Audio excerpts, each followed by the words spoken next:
1964 1964 में तो चाइना ने फोड़ दिया बोमा, न्यूक्लियर वेपन। और बॉम्ब फोड़ने के बाद उसने कहा कि मुझे सिक्योरिटी काउंसिल की परमानेंट सीट चाहिए। अमेरिका का ना हमेशा सबसे बड़ी प्रॉब्लम ये थी, वो था न्यूक्लियर वेपन और उसका प्रोलिफरेशन।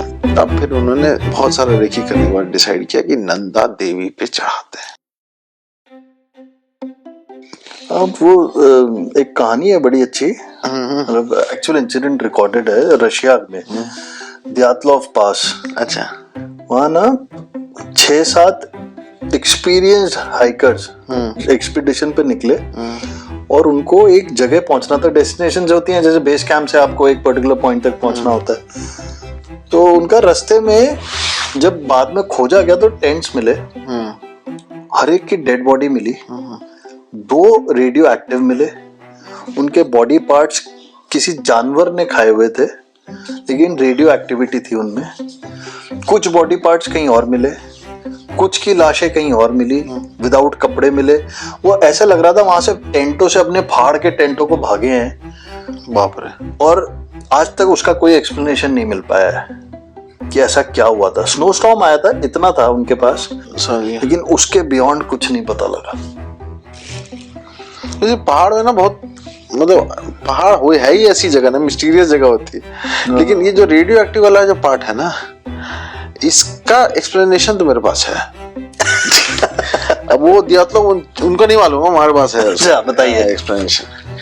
तो ये कथा है, सुननी पड़ेगी। ठीक है, ठीक है ना। अब कथा है तो यहाँ रशिया था, वहाँ कौन है? हिंदुस्तान है। अच्छा, अरे वाह। यहाँ से कनेक्शन है, यहाँ से ऐसे सुरंग खोदा हो गया था, वहां दिया तो पास तक निकला था। तो कथा ये है कि 1964 1964 में नेहरू जी तो चाइना ने फोड़ दिया बोमा, न्यूक्लियर वेपन। अब चाइना ने फोड़ दिया बॉम्ब, अब इंडिया आ गया सख्ते में, प्रॉब्लम में आ गया। 62 में हारा, 64 में उसने बॉम्ब फोड़ दिया। और बॉम्ब फोड़ने के बाद उसने कहा कि मुझे सिक्योरिटी काउंसिल की परमानेंट सीट चाहिए, जो कि उससे पहले ताइवान के पास थी। तो ओरिजिनल जो चाइनीज सीट थी ना, वो चाइना के पास नहीं थी, वो ताइवान के पास। ताइवान कहलाता ही पहले चाइना था। हाँ, तो वो मेनलैंड चाइना था। ठीक है, ये ताइवान था, तो ताइवान के पास थे। अब इन्होंने न्यूक्लियर बॉम्ब फोड़ करके उन्होंने कहा कि मुझे तो ये चाहिए परमानेंट सीट। अब नेहरू जी तो ऑलरेडी भाई टेंशन में थे। मुझे लगता है कि 60 उनकी शायद डेथ हो गई थी और शायद ये आ गए थे शास्त्री जी, क्योंकि 65 वॉर तो शास्त्री जी नहीं लड़ता। आई थिंक शास्त्री जी के टाइम की बात है। तो यूएस जो ये था ना, chief army chief, twist army chief जो था इंडिया के, देख रहे आप दियातलोव से कहाँ पहुंच गया। देख रहे रशिया, बस अब देखते यही कहाँ पहुंचे। ठीक है, लेकिन ये सत्य घटनाओं पे आधारित है। ठीक है, सत्य घटना ही है। तो जो क्या नाम था इसके कुछ अंश सत्य है। some parts of the story are actually true. ठीक है, ऐसे लिखना चाहिए ना, some parts of the story are actually true. तो उस समय जो यूएस आर्मी चीफ था, उसका नाम था कर्टिस लेमे। तो वो अपना, उसको टेंशन हो गई, क्योंकि अमेरिका का ना हमेशा सबसे बड़ी प्रॉब्लम ये थी, वो था न्यूक्लियर वेपन और उसका प्रोलिफरेशन। अब एक नई कंट्री के पास न्यूक्लियर वेपन आ गया, और सबसे बड़ी दुख की बात, इनको पता ही नहीं चला कि उसके पास न्यूक्लियर वेपन आ गया। कम्युनिस्ट कंट्री के पास, रशिया के साथ उसका डायरेक्ट कनेक्शन, प्लस उसने फोड़ दिया था हिमालयाज के पीछे, जो तिब्बत वाला जो रीजन है ना, वहां पे फोड़ दिया था उसने। अब इन्होंने कहा कि हम, उस समय सैटेलाइट की इतनी पावर नहीं थी, तो इन्होंने कहा कि अब क्या किया जाए। तो इन्होंने वही थ्योरी लगाई, दुश्मन का दुश्मन दोस्त होता है। ठीक है, तो अमेरिका उस समय, चाइना का दुश्मन कौन था? इंडिया, क्योंकि हारा था। तो इन्होंने आए, CIA आया इंडिया, हम तुम्हारे साथ, आगे बढ़ो, हम तुम्हारे साथ है। तो इन्होंने कहा कि देखो, तुम्हारे पास भी हो गया पंगा, क्योंकि उसने फोड़ दिया न्यूक्लियर वेपन। तुम्हारा इमीडिएट जो नेबर है, जो 2 साल पहले तुम्हारी पिटाई कर चुका है और इतना जमीन कैप्चर कर, उसने न्यूक्लियर वेपन भी फोड़ दिया। तब आप you are in a serious trouble. तो इन्होंने लगे हम सीरियस ट्रबल हैं, we are already in a, लेकिन डोंट वरी, हम हैं तुम्हारे साथ। अमेरिका के साथ, तो फिर क्या बात। अब उन्होंने बोला कि तुम्हें सोल्यूशन का दीजिए, तो बोले कि हम वहां पे ना एक बहुत तगड़ा एक एंटेना लगाएंगे, और वो एंटेना जो है वो रेडियो एक्टिव एक्टिविटी जो भी रहेगी ना उस एरिया में उसको वो मॉनिटर करेगा। अब रेडियो एक्टिव एक्टिविटी को मॉनिटर करेगा तो ट्रांसमिट भी करेगा, तो ट्रांसमिट करेगा तो गुरु ये बताओ कि वहां पे तार कौन बिछाएगा बे बिजली का, वो भी नंदा, हाँ हिमालयाज में। तो इन्होंने कहा कि यार देखो तार बिछाना तो थोड़ा मुश्किल है, तो बोले कि एवलांच आता है, बहुत मतलब नॉनसेंस बातें आप कर रहे हैं, और दूसरी चीज हम तार बिछाएंगे तो चाइना को पता चल जाएगा, तो अगला टेस्ट वो हमारे पे ही कर देगा, तो देयर इज नो पॉइंट। तो इन्होंने बोला कि एक काम कर सकते हैं कि हम लोग वहां पे एक डिवाइस ऐसा लगाएं उसकी जो बैटरी हो ना वो बहुत साल तक चले। तो बोले कितने साल, बोले 70-80 साल। बोला ऐसी बैटरी है, बोला है न्यूक्लियर पावर्ड। तो उस एक्चुअली में वो क्या था, वो एक प्लूटोनियम डिवाइस था। अच्छा, ठीक है, और उसमें जो प्लूटोनियम था वो एक नया ग्रेड था विच वाज 238 नहीं 238, ठीक है 238 ग्रेड का था, तो बहुत स्लो डीके करता था और पावर सप्लाई कॉन्स्टेंटली करता था। लेकिन चाहे कुछ भी हो जाए, प्लूटोनियम तो प्लूटोनियम है तो न्यूक्लियर डिवाइस ना। उसका नाम था शायद वो radio active thermo electric generator. अच्छा जी, ठीक है, अच्छा नाम था, radio active thermo electric generator नाम था इसका। अब इन्होंने कहा कि इसको पहुंचाएगा कौन, अब पहले जगह कौन सी दी है। तो पहले क्या होता कि यूएस के एक एक्सपीडिशन ने माउंट एवरेस्ट फतेह किया था।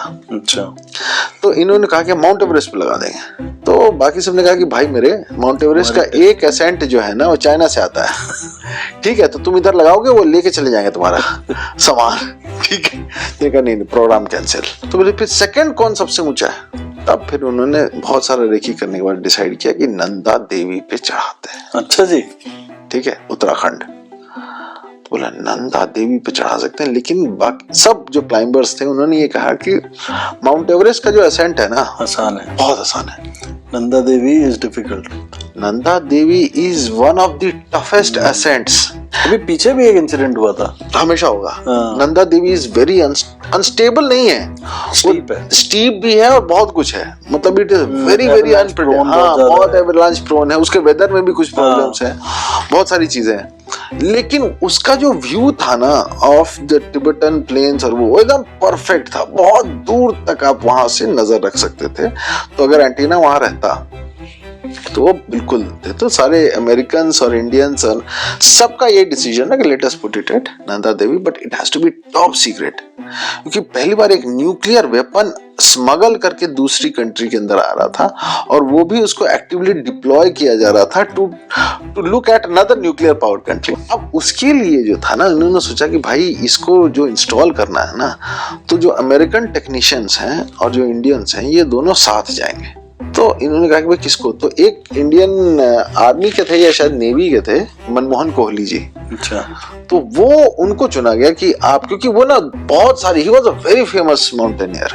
अच्छा, ठीक है, और बहुत ही जबरदस्त, और मतलब जबरदस्त भी, one of the best in the world था, इंडियन आर्मी के थे। तो मनमोहन कोहली जी को बोला गया कि आपको ये काम करना है। तो कोहली जी तैयार हो गए, उन्होंने बोला कि ठीक है सब ऑर्डर है तो कैरी आउट होगा। तो बोले अपना टीम बना लो। तो उनकी जो टीम का जो डिस्क्रिप्शन है ना वो बड़ा शानदार है, ठीक है, कोई उसमें जैसे वो नहीं डर्टी डजन टाइप का जो टीम होता है। अच्छा। ठीक है, कि एक है वो सिर्फ शराब के नशे में रहता है लेकिन उसको अपना काम पता है, फिर कोई जो है वो एकदम बॉन्ड किलर टाइप्स हैं, वो उस तरीके के सारे डिस्क्रिप्शन थे, वो 8-10 लोग थे उनके। ओशंस 11, हाँ ओशंस 11, आज के जमाने में ओशंस, हमारे टाइम में डर्टी डजन हुआ करता था। तो ओशन से तो ये मनमोहन कोहली जी ने अपना पूरी टीम सेलेक्ट कर ली, इनकी ट्रेनिंग हुई और साथ में वो अमेरिकन भी आए जो कि उनको इंस्टॉल करना था। तो उन्होंने जानबूझ करके ऐसा सनस्क्रीन लगाया था जिससे कि उनका जो कलर टैन था ना वो लोकल टाइप का था, ताकि जो शेरपा और वो लोग थे ना उनको शक ना हो कि ये इंडियन मतलब अमेरिकन हैं, ताकि वो रिपोर्ट बैक ना करें या कोई चीज बात फैल ना जाए कि ये लोग लीक ना हो जाए। हाँ, और वो जो पूरा पेलोड था वो 57 किलो का था, 57 किलो का, और उसमें वो था प्लूटोनियम वाला। तो उसको उन्होंने किस तरीके से स्प्लिट किया होता, काफी सारी प्रैक्टिस करने के बाद उन्होंने चढ़ाई उसकी, हाँ तो चढ़ाई उसकी उन्होंने शुरू की। आई थिंक अगस्त या सितंबर की थी वो चढ़ाई, तो वो लोग चढ़ाना शुरू किया। तो बहुत ही क्लियर पाथ मिला उनको, चढ़ते गए चढ़ते गए चढ़ते गए चढ़ते गए, बहुत ऊपर चले गए। मेरे को उस समय मुझे लगता है कि वो समिट से थोड़ा ही नीचे थे, तो सडनली वेदर चेंज हुआ। अच्छा, जैसे वेदर चेंज हुआ, मनमोहन कोहली जी को समझ में आया कि ये अब ले करके हम आगे बढ़ नहीं सकते और हम नीचे भी नहीं जा सकते, क्योंकि नीचे जाएंगे तो फिर लेके आना पड़ेगा। तो चूंकि वो उस एरिया से बिल्कुल वाकिफ थे, मतलब वो बहुत चढ़ चुके थे नंदा देवी पे भी, तो उन्होंने एक जगह को मार्क किया, वो बहुत सेफ जगह था, उसमें मतलब कोई गड्ढा टाइप का था, उसमें उसको बढ़िया से चेन किया, सिक्योर किया उसको, और उसके बाद सारे लोग नीचे चले आए। और उसके बाद वो भयंकर वहां हिमपात हुई और पूरा बर्फ से ढक गया, और उसके बाद फिर सब लोग नीचे आए। इन्होंने कहा कि भाई अब नेक्स्ट एक्सपेडिशन तो ठंड के बाद ही हो सकता है, तो हम लोग जाएंगे और उसको वापस चढ़ा देंगे। अब क्या हुआ कि जब अगले बार इन लोगों ने चढ़ाई शुरू करी, तो वहां गए, तो जिस जगह पे वहां पे उन्होंने लगाया था उसको, वो एब्सोल्युटली वहां से गायब था। ठीक है, including that radio active thermo electric generator which had plutonium 238। अब ये जो था ना, ये भयानक हो गया। फिर ये मामला बहुत ज्यादा खराब हो गया। वो चाइना के न्यूक्लियर बम फटने से भी ज्यादा प्रॉब्लम हो गया, क्योंकि वहां से फ्रेश वाटर नदियां निकलती हैं। तो वो अगर वहां पे फटता या वो सड़ता, अगर मान लीजिए डिके होता या बाहर आ जाता किसी तरह अपने कैबिनेट से, तो वो रेडियो एक्टिव ना वो पूरे के पूरे पानी को जहरीला बना देता और लाखों लोग हिंदुस्तान में मारे जाते, क्योंकि वो वही पानी यूज करते हैं। तो अभी भी वही है वो। तो कथा तो यही है कि वो जो डिवाइस था, वो बोले कि कुछ एवलांच हुआ। कोहली जी का कहना है कि एवलांच हो चाहे जो भी हो, वो खुद भी बहुत बड़े माउंटेनर है, तो वो बोले कि ये जनरली ऐसा हो नहीं सकता कि वहां से वो चीज गायब हो जाए। अगर वो एवलांच से होती तो वो हुआ ऐसी है कि it has be manually been removed और समथिंग। लेकिन ये कहे कि लेकिन प्रॉब्लम ये है कि जो लॉक करने वाला आदमी था वो मैं था, ठीक है, और सिक्योर करके कहां पे है वो एग्जैक्टली मुझे मालूम था, और मेरे सारे लोग तो हम साथ ही नीचे आए और फिर हम साथ ही वापस गए। तो मेरे अलावा तो और किसी को, मेरी टीम टेरिटरी इंडियन है, तो और कोई जा नहीं सकता, और कोई जा ही नहीं सकता। और दूसरी चीज, एवलांच होता भी तो और भी तो कुछ ना कुछ तो बचता, मेरे पास एक कुछ टुकड़ा तो बचता, लेकिन वो एब्सोल्युटली कैसे वहां से गायब हो गया। अब ये टाइम स्पिल का तो दूसरा भी एक्सप्लेनेशन है इसमें। अब ये है कहानी कि बहुत लोग ये सोचते हैं कि नहीं, वो जो चीज थी, क्योंकि यूएस ने फिर आसरा अपना छोड़ा नहीं, उन्होंने नेक्स्ट टाइम फिर एक वैसा ही डिवाइस बनाया। अच्छा, और फिर वो ले आकर के रखा गया, विच वॉज अ लिटिल, मतलब वो उतना बढ़िया नहीं लगा, विद पार्शियल सक्सेस। फिर उन्होंने कहा कि उस पीक को छोड़ देते हैं, उसके बगल वाला एक पीक है नंदकोट करके है, उस पे लगाते हैं। जो नंदकोट है उसके ऊपर फिर जाकर के उन्होंने डिवाइस लगाया, तो वो चला काफी दिन वो जो डिवाइस था। लेकिन ये पहला वाला कहाँ गया वो किसी को नहीं पता। अब इसका जो रिस्क है, वो नरेंद्र मोदी ने अभी रिसेंटली कुछ दिन पहले उस डिवाइस को खोजने के लिए फिर एक टीम बना करके उसके इन्वेस्टिगेशन करने के लिए बोला था। अब जब फाइनली अब गवर्नमेंट ऑफ इंडिया ने कह दिया कि भाई ये 1960s की घटना है, 64-65 की, अब जो है इतने साल गुजर चुके हैं कि जो भी है वो नेचुरली स्टेबलाइज कर गया होगा, ठीक है हमने। लेकिन वहां के जो लोकल्स हैं, अभी कुछ दिन पहले एक बड़ा जबरदस्त बादल फटा था वहां, ठीक है, 8-10 की 40-50 लोग मारे गए, भी बड़े सारे मारे गए थे, 40-50 लोग मारे थे। उन्होंने कहा कि वही है वो, दैट वन, वही। उन्होंने कहा कि उसका कोई रिलेशन नहीं, दूसरी जगह बादल फटा। उन्होंने बोला ना वही है, ठीक है, मतलब ये मान्यता चल रही है। लेकिन इसमें एक ट्विस्ट है। ट्विस्ट ये है कि बहुत लोग कहते हैं ऐसा, ठीक है, सच्चाई कहते हैं कि ये मालूम नहीं, बहुत लोग कहते हैं कि वो जब डिवाइस वहां रखा गया तो उस डिवाइस के बारे में पता किसको था? अमेरिका और इंडिया, ठीक है। सबसे ज्यादा खतरा चाइना को किससे था? किससे था? इंडिया से। इंडिया, और इंडिया को भी खतरा चाइना से था। किसको जल्दी में बनाना था? इंडिया को। किसके हाथ बटेर लगा था? इंडिया के। और तो 10 ये- साल में हमारा काम हो गया था। मैं भाई ये तो मैं नहीं कह रहा हूँ। मैं नहीं कह रहा हूँ कुछ भी, लेकिन कहते हैं कि कोहली साहब जो थे ना, उस दिन अपने घर में उस घटना के बाद तुरंत में वो फिर एक नहीं एक्सपीरियंस ठंड का आनंद नहीं ले रहे थे। लेकिन वो कुछ और ही कर रहे थे।